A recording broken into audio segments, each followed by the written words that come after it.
मैं सबूत रखूंगा आज इस विधानसभा के अंदर।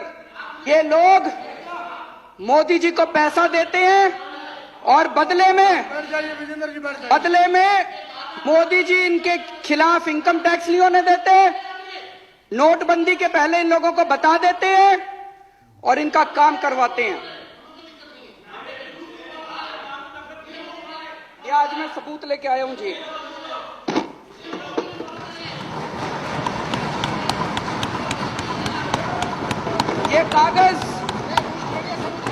ये कागज मेरे कागज नहीं है जी, ये इनकम टैक्स डिपार्टमेंट के कागज हैं। इनकम टैक्स डिपार्टमेंट ने 15 अक्टूबर 2013 को आदित्य बिड़ला ग्रुप के ऊपर रेड हुई। उस रेड में इनकम टैक्स डिपार्टमेंट में रेड होती है, वो वहां से सारे उनके कागज उठा के लाते हैं।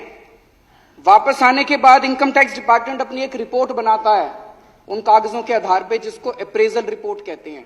ये अप्रेजल रिपोर्ट है इनकम टैक्स डिपार्टमेंट की उस रेड की।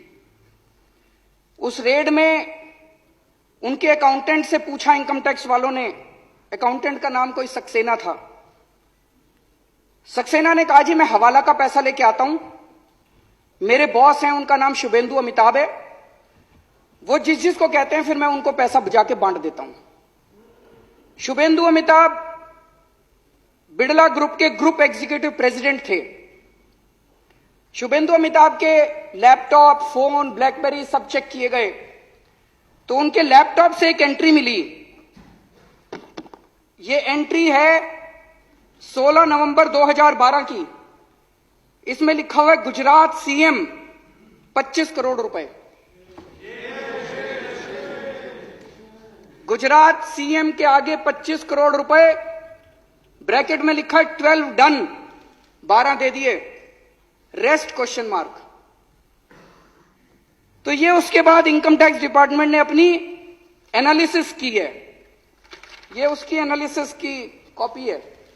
एनालिसिस में इनकम टैक्स डिपार्टमेंट लिखता है, considering the highly incriminating nature of transactions in the data retrieved from the laptop and hard disk of Shubhendu Amitabh and evasive replies and unsubstantiated claims made by him, it would be imperative for the assessing officer to scrutinize the data available in seized documents, including the laptop and hard disk, and determine the quantum of income concealed by Shri Shubhendu.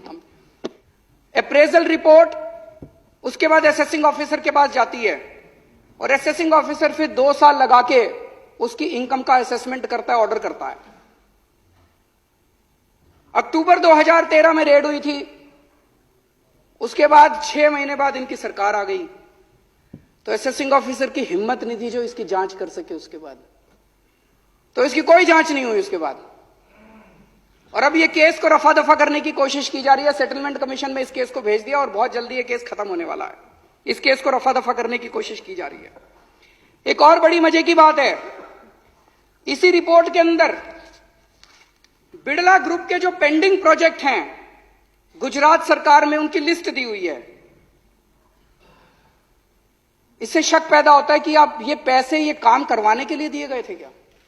इसमें लिखा है, levy of stamp duty matter has been taken up at the principal secretary level and through the honourable chief minister's office, deputy collector stamp has been instructed from Gandhinagar not to initiate any action. मतलब कि मुख्यमंत्री दफ्तर, गुजरात के मुख्यमंत्री दफ्तर ने stamp duty ना लेने के आदेश दे दिए हैं। इनको गैस की जरूरत थी तो इसमें लिखा है गैस के लिए भी बात हो गई है। तो जो जो काम पेंडिंग थे गुजरात सरकार में उनकी सबकी लिस्ट दी हुई है। तो एक मन में यह शक होता है ये 25 करोड़ रुपए ये सारे काम करवाने के लिए पैसे दिए गए थे क्या। एक और इसी तरह का इंसिडेंट हुआ। अगर ये एक ही होता तो लगता कुछ गड़बड़ है। 22 नवंबर 2014 को सहारा के यहां रेड हुई। एक कमरे से 130 करोड़ से ज्यादा का कैश मिला। वहीं पे कुछ कागज मिले, उन कागजों में भी नरेंद्र मोदी जी का नाम है कि लगभग 400-500 करोड़ रुपए देने की बात है उन कागजों के अंदर। और कई नेताओं के नाम है, कई मुख्यमंत्रियों के नाम है देश के, उनमें नरेंद्र मोदी जी का नाम भी है। लेकिन इसकी अब जांच कौन करेगा। भारत के इतिहास में शायद आजादी के बाद पहली बार ऐसा हुआ है कि किसी प्रधानमंत्री का काला धन का जो खाता, बही खाता, हर बड़ा बड़ा जो भी बड़ा उद्योगपति खरबपति होता है उसका एक एक नंबर का खाता होता है और एक काले धन का खाता होता है। इतने करोड़ों का पैसा ऐसे ही थोड़ी दे देते हैं। काले धन के खातों के अंदर किसी प्रधानमंत्री का बाय नेम नाम आता हो, मुझे लगता है आजादी के बाद पहली बार ऐसा हुआ है।